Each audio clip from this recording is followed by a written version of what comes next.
para sabihin sa inyo na ang mga Ilocano, ang mga taga-Isabela, Yan! mga taga-Luzon ay solid Duterte! Halo bilang presidente ng Pilipinas. Papayag ba kayo doon? Hindi! Ayun, gusto kong mas maging malakas ang inyong sagot. Gusto kong iparinig ninyo hanggang sa Malacanang. Papayag ba kayong hindi maging presidente si VP Sara Duterte ng Pilipinas? But we still have time to celebrate our successes and to celebrate the success of this beautiful city. So to everyone here, have a great day, enjoy, and God bless. Institutional intrusion of foreign bodies that seek to bypass our own courts. Our justice system must remain independent, serving only the mandate of the Filipino people and never the interests of foreign powers. Even with their quiet, calm demeanor, has the strength of character and the integrity to be our leader and run our country from the bottom up. Wala na tayong mamanahin kay Marcos. Puro utang, puro pangawat. We need a leader that will rise from these ashes and lead us back into a bright day. My friends, it is my honor to be in Davao City again. Yes! To be with the family of Rodrigo Duterte and to wish him a happy birthday despite his circumstances. And to show my support for Vice President Sara Duterte for 2028. Yes. Magandang hapon muli sa ating mga kasama. Nandito na naman si Kuya Goods. Nagbabalik. Siyempre, kung hindi ka pa nakasubscribe, mag-subscribe ka na at hit mo na rin yung bell. Pero tayo ay tutungo na sa ating talakayan. Talaga namang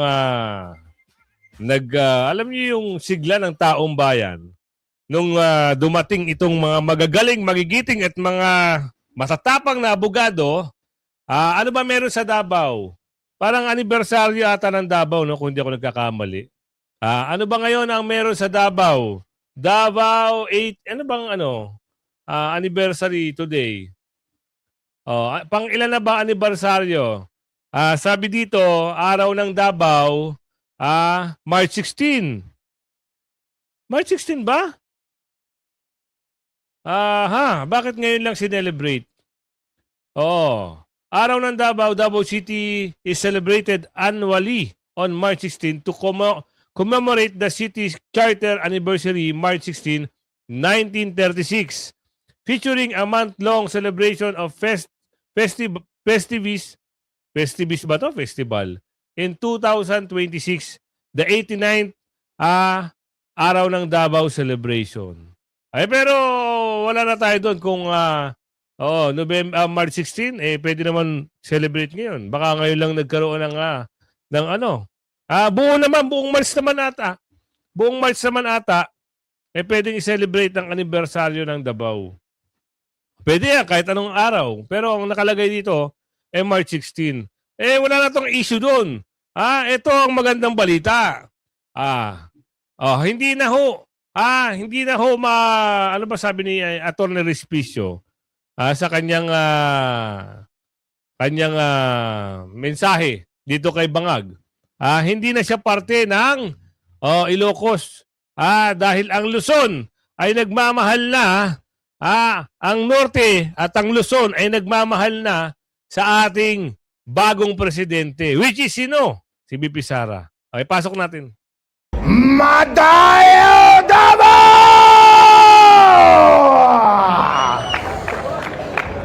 Maayong buntag Davao! Gusto ko mas malakas.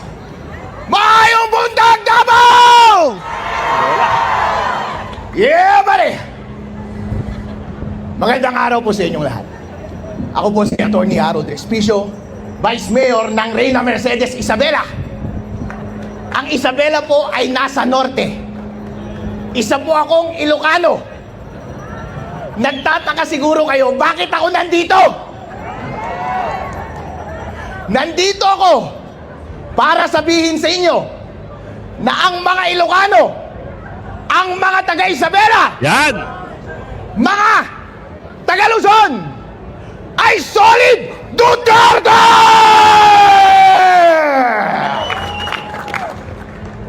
Sinasabi ko po sa inyo, sinasabi ko kay VP Sara, mula sa aming bayan at sa aming isla at sa aming probinsya, mahal po kayo ng mga Ilocano. Totoo po yan. Hindi po ako nang bobola. Dahil po, kahit sabihin nilang maraming nagmamahal kay BBM, hindi ibig sabihin na hindi namin mahal si Sara. Dahil sa totoo lang po, nung tumakbo si VP Sara at si BBM ng sabay noong nakaraang eleksyon, tuwang-tuwa po kami. Bakit po? Dahil ito na po ang pagkakataon na i-redeem ng mga Ilocano ang kanilang masamang nakaraan. Pero BBM, ano ang ginawa mo? Sinayang mo! Instead na i-redeem mo ang pangalan ng iyong pamilya, ang ating lahi, nag-double down ka pa sa pagnanakaw! Instead na suportahan mo ang nagpanalo sa iyo bilang presidente, ipinahuli mo pa ang kanyang ama sa mga dayuhan! Wala kang utang na loob!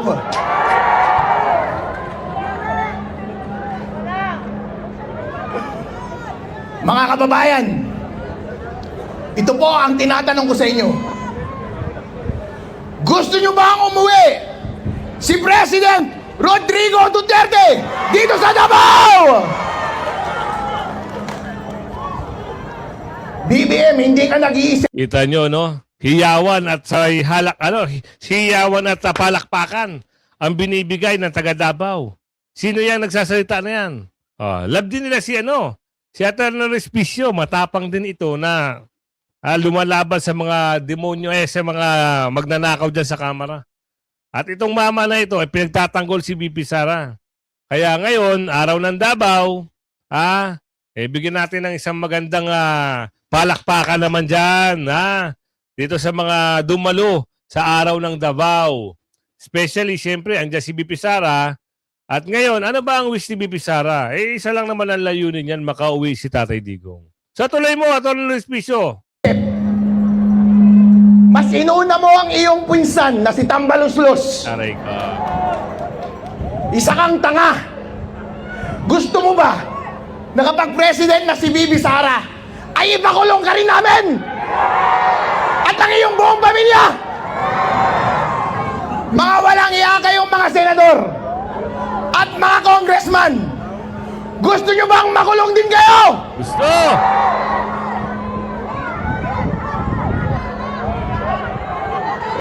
Ngayon po, ito ang ginagawa nila. Gusto nilang i-impeach si VP Sara para hindi siya manalo bilang presidente ng Pilipinas. Papayag ba kayo doon? Hindi! Ayun, gusto kong mas maging malakas ang inyong sagot. Gusto kong iparinig ninyo hanggang sa Malacanang. Papayag ba kayong hindi maging presidente si VP Sara Duterte ng Pilipinas? Maraming salamat po. Ayaw, hindi Once again, papayag. thank you very much to Vice Mayor. Hindi natin gustong ma-impeach si VP Sara, pero itong mga bakulaw na ito, sila ay yung mga nagkakampi-kampihan para lang sa isang tao at para hindi makatakbo si VP Sara. Pero sa tingin nyo ba, itong impeachment na ito ay makatarungan? Kaya nga sabi nga ng nakararami, kung yan ay uusad sa Kamara lang yan. Hindi na tatagos sa Senado yan. Hindi na makakarating na Senado. Bakit? May mga re-electionist niya. Kita nyo naman. Si Ate Loren, yung anak niya nandito sa Davao. Oh. 'Di ba? Nasa Davao din, umatin din. At saka si Kiko Barsaga, meow meow, ay nasa ano rin. Nasa Davao rin. Oh, si Attorney Guanzon ay nasa Davao rin. Oh, sino ba ang mga imbitado diyan? Eh malamang mga kakampi na yan ni Bibi Sara. Such a beautiful morning for all of us here. And of course, once again sa atong mga Davaoenos nga anak makaroon sa ilang mga panimalay ato na mo diri sa San Pedro Square and witness this grand celebration of talent and the resilience of Davaoenos. Yan ang parents. Parents ng ating Matina Central Elementary School. Drum and Lyre Corps. And of course, we'd like to request our VIPs please settle down. Once again, requesting our VIPs to please settle down. And at this juncture, at the Mel, we would also like to recognize our safety and security cluster, of course, headed by Sir Angel Sumagaysay. Dagan kayong salamat for keeping the culture of safety and security alive here in Davao City. And for taking time to Ayan, join oh. us here at the Pampara Davaoenos. Ayan, sila Attorney Vic, Attorney Topacio. Lahat ng mga kadikit ni Bibi Sara nandito na. O, isa lang ang alam natin dito, ha? Oo. Sino ba ang mananalo na? Ha? O, ang ating presidente ni Bibi Sara. Dinumog, oh. At meron akong papakita sa inyo. Talagang, ano bang tawag dito? Talagang, matutuwa kasi kayo. Kasi, maski si Kiko Barsaga, ayan, oh. The Manila Times. Nasabi rito. Kita nyo ba? Lakihan natin. Nakikita nyo ba? Ayan o. The Manila Times. Si Kiko Barsaga nasa Davao. Ano sabi? Representative Kiko Barsaga, Batangas, Representative Leonardo Libiste, former Comelec Commissioner Rowena Guanzon, and former Executive Secretary Vic Rodriguez joined the Davaoenos in celebrating the 89th Araw ng Davao, Saturday, March 28. Araw ng Davao pala ito. Ayan, oh. Kita nyo naman! Talaga naman! Sino sila? Sila lang naman ang kampi. Kakampi na kay BP Sara. Iiyak na mga, pag nakita yan ng mga iiyak na naman sila. Kasabihin, bakit nasa Davao yan? Sisip-sip ba yan sa mga Duterte? Hindi ho, kakampi ho yan ni Bibi Sara. Diba, kakampi yan.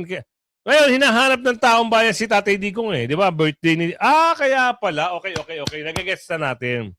Since birthday ni Tatay Digong, today, ang araw ng Davao is March 16. So, parang ito na yung celebration din, ano? Hinahanap. Ikaw ba? Total birthday ni Tatay Digong, anong wish mo kay Tatay Digong at anong gusto mo? Sabihin mo na sa comment section. Ngayon may papasok tayong video, ang kababayan natin ay naghahangad na rin na makauwi. Si Tatay Digong. Ano ang kanilang mga kagustuhan ngayon? Sana makalaya ka na. Kasi, siyempre, miss ka na ng taong bayan.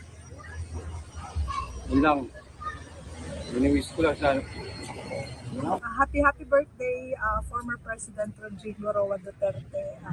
Nagpapasalamat kami dahil sa panahon niyo po, naging maayos, maganda ang bansang Pilipinas at napakalaki po talaga ng pagbabago na nangyari sa panahon po ninyo. At ngayon po na nandyan po kayo sa inyong sitwasyon, lagi po namin pagdadasal na sana po ay nasa maayos kayong kalagayan at sana po ay makalabas na po kayo. So, happy birthday, good health, stay strong, at laban lang po. Makakalabas din po kayo. Makauwi ka lang mo pag-uwi natin yung chance. Maraming matutuwa pag nakauwi at maraming magagalit sa kanya. Yan lang ang sabi ko. Happy birthday po, Tatay Digong. Sabi niyo po para sa kanya. Happy birthday, tsaka nang nakakatulog ba sa akin. Dahil siya lang ang nakagawa yung tawag na maximum tolerance para din sa mga pagkakas.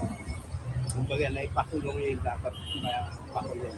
Sasaludo kay Tatay Digong. Happy birthday, Tatay Digong. Welcome back. Yun. Si Sara para sa iyo. Happy birthday. Bakit? Para makauwi na siya. Oo, tama. Di ba? Wala makawin si Tatay Digong. Siyempre, yan ang gusto ko eh. Sana sa 2028 ang manalo ulit. Happy birthday, President Duterte. Sana makapalikan na po sa ating bansa.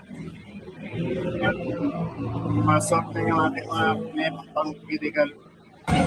Sana makauwi na siya.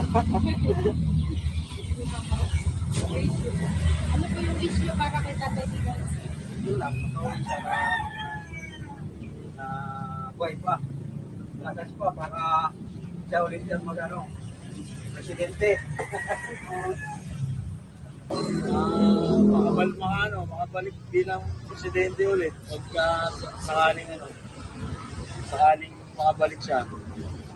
Maging healthy siyempre sa lahat. Sana makalaya sa maga. Pero lalaya yan. 100% lalaya para kaupo si Vice Sara. Kaya ko eh, Davao. Sana makalaya na siya. Yun lang. Kasi mas maganda yung mga ano niya, mas mata ka na sa mga ano.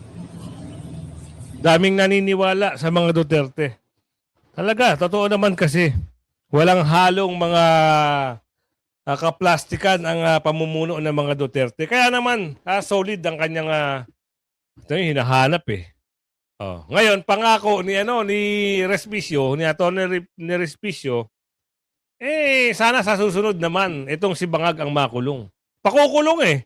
'Di ba? Sabi ni Respicio pag nakaupo si BP Sara, kulong ka. Yari ka. Kaya nangangamba ito si Bangag, nawala na kaagad. Nangangamba na baka daw sa susunod sila naman ang ipakulong. Talagang mayroon dito nilinaw ng Supreme Court na maaari santabi ang reklamo o petisyon dahil sa failure to state, ano ba to? Korte Supreme nilinaw panuntunan sa pagsantabi sa kaso dahil sa failure to state a cause of action. Hindi natin saklaw yan.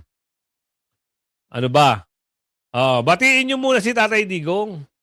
Ano ba ang nagawa ni Tatay Digong? Kung meron kang alam, sabihin mo sa comment section. Para naman alam natin. At ibahagi natin yung damdamin nyo. Happy birthday. Ang dami bumabati kay Tatay Digong. I-hashtag nyo, happy birthday, Tatay Digong. Yan ang hashtag natin ngayon. Si Congressman Kiko, ito, pasok natin to. Okay, Congressman Kiko tayo. Talagang pinalakpakan din siya sa Davao. Si Kiko Meow Meow Barsaga. Alamin natin Good morning, Davao City. Good morning to all of our guests. Good morning, Vice President Sara Duterte. Good morning, Mayor Duterte, Congressman Duterte, and to the Davao City Council, local government, and everyone else. I'd like to greet a happy 89th Araw ng Davao to everyone here, and happy 81st birthday to former President Rodrigo Duterte. To everyone here, have a great day. Enjoy despite the geopolitical situation. Ang daming problema ng bansa natin ngayon, but we still have time to celebrate our successes and to celebrate the success of this beautiful city. So to everyone here, have a great day. Enjoy and God bless. Thank you, everyone. Thank you very much, Congressman Kiko Barzaga. Di ba? Yan ang mga makikisig na pambato ni BP Sara. So sana talagang tumakbo ito. Itong mga andiyan si tawag nito si Congressman Libiste, nandyan din. Happy 81 birthday pala ang post niya ni Kitty. 81 years old na pala si Tatay Digong. So, ito alamin natin kung ano yung mensahe ni Congressman wait lang. Ni Congressman Lebiste. Alamin natin. Sila yung mga bilib din ako dito sa bata na ito. Sa inyong tanan.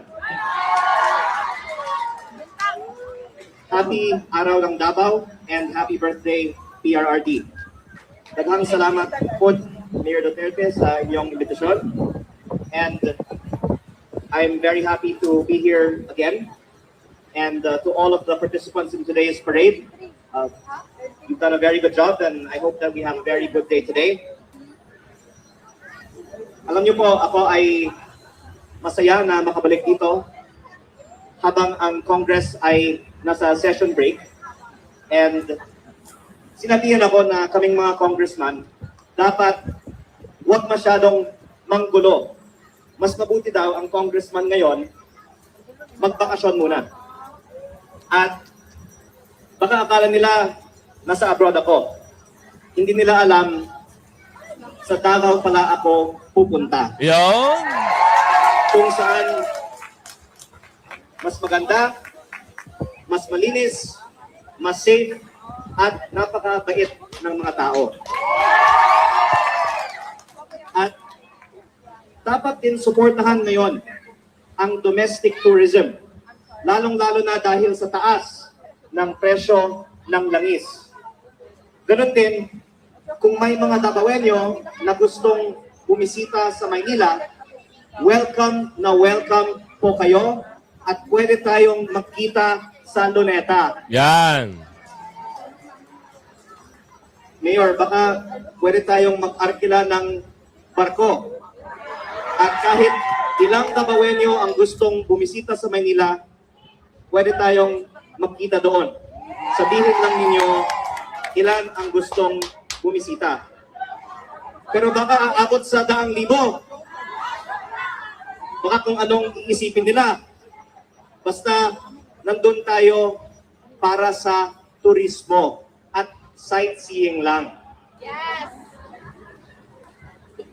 Pero pagdating ninyo sa Luneta, bahala na kayo kung saan kayo susunod na pupunta. Kaya ako po ay of course also sure na gusto niyong bumalik ka agad sa Davao dahil ang ganda dito. At ang Davao of course ay isang very promising tourism destination na gustong puntahan ng mas marami pang mga Pilipino. Ito baka naman kung ano isipin nila. Na ano, Kuya Goods, yung nabanggit ni Congressman Libiste, doon sa nakakaintindi lang baka hindi nakakaintindi yung iba dyan.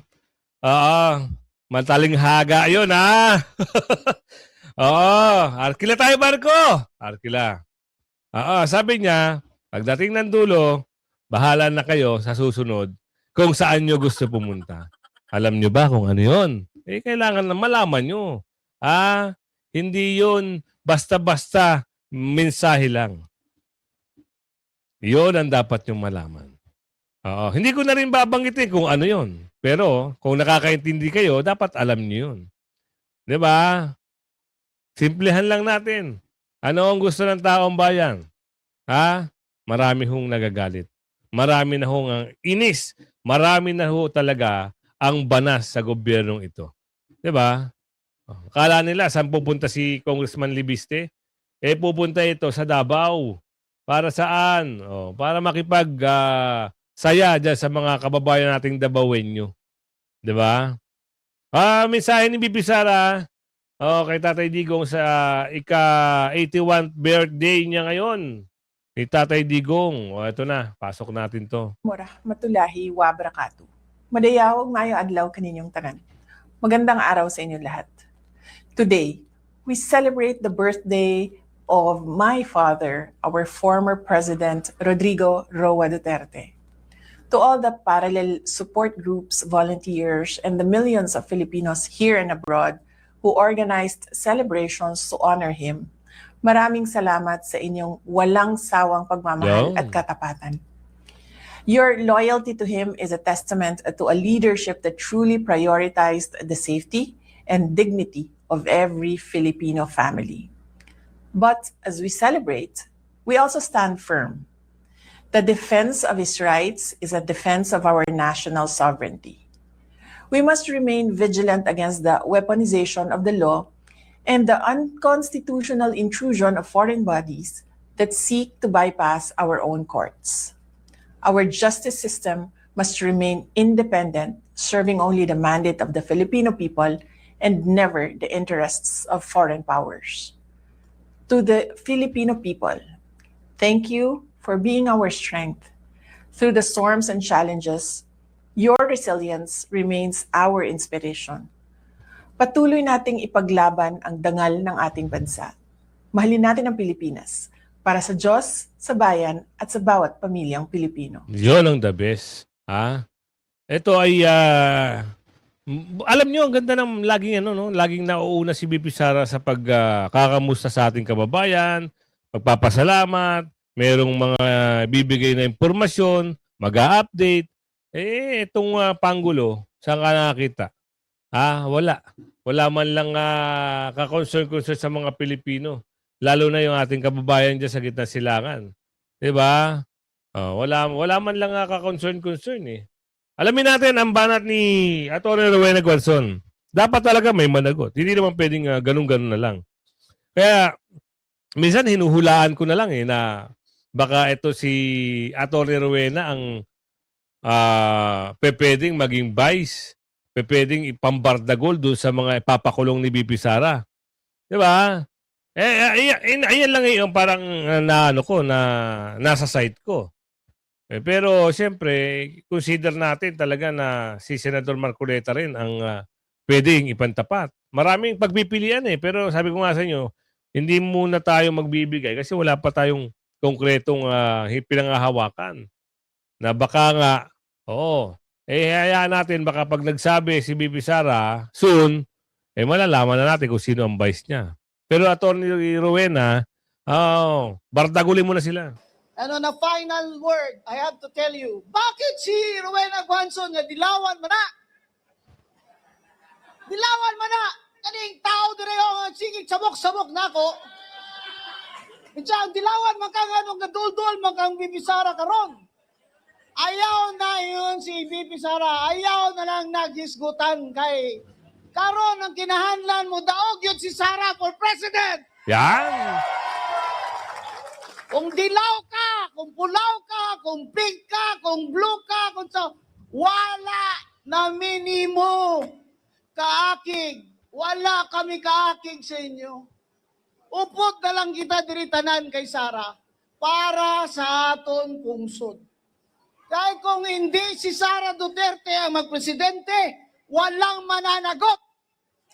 Kaya si Rowena Guanzon magsasara Duterte. Kasi Sara Duterte lang ang presidente na kung siya ang manalo, may mananagot. Yun! Ilang taon na ako sa politika. Sa tiyan pa lang na nanay ko, 67 years old na ako. Ngayon, politiko na ako. Board member man nanay ko, 33 years. Wala pa ako nakita ng gobyerno na ganito. Puro ka magnanakaw. Mga kawatan. Ang kailangan ng Pilipinas, reforma. Zero corruption. Zero tolerance. That is why, this early, I already commit my support to you, Vice President Sara Duterte. Whether I run for senator or not, I am going to campaign, as I am campaigning now, for Sara Duterte, who will be the next president of the Philippines. Yes! O sa mga Bisaya, mga Ilonggo, mga Waray, sa Visayas, kabalo na makamutanan, nga ang Negros Occidental, wala yun aga Marcos ever since because gi-bankrupt niya na niya during martial law. My family, he confiscated our electric plant. All families were confiscated. Ang sugar, monopolize ang sugar trading.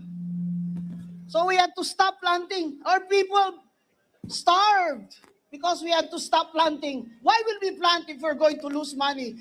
Now, Marcos Bongbong is doing it again. He is smuggling sugar.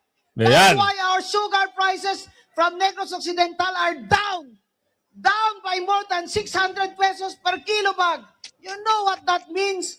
That means hundreds, thousands of workers will be out of jobs in the next 2 years if this continues. Smuggling of sugar, smuggling of fuel. Smuggling of fuel is now going on in our borders. Totoo yan. Marcos wants us to feel that he is the one solving our problems. When in fact, it is Marcos who created all these problems. Ang gutom, ang unemployment, high inflation, trade deficit, budget deficit, hindi pangawat na sa tanang buhaya ang atong deficit. That's why, my friends, I am putting my faith on Sara Duterte for president. Because I see only that Sara Duterte, even with her quiet, calm demeanor, has the strength of character and the integrity to be our leader and run our country from the bottom up. Wala na tayong mamanahin kay Marcos. Puro utang, puro pangawat. We need a leader that will rise from these ashes and lead us back into a bright day. My friends, it is my honor to be in Davao City again. Yes! To be with the family of Rodrigo Duterte and to wish him a happy birthday despite his circumstances. And to show my support for Vice President Sara Duterte for 2028. Daghang salamat. Mayong buntag sa inyong tanan. Alright, ito na. Nakuha na natin ang nakuha na natin si Atty. Rowena Guanzon. Sigurado na tayo dito. Meron nang ipapambardagol. Kung meron silang sinungaling na antaklara, meron namang babardagol sa kanila. Napepede.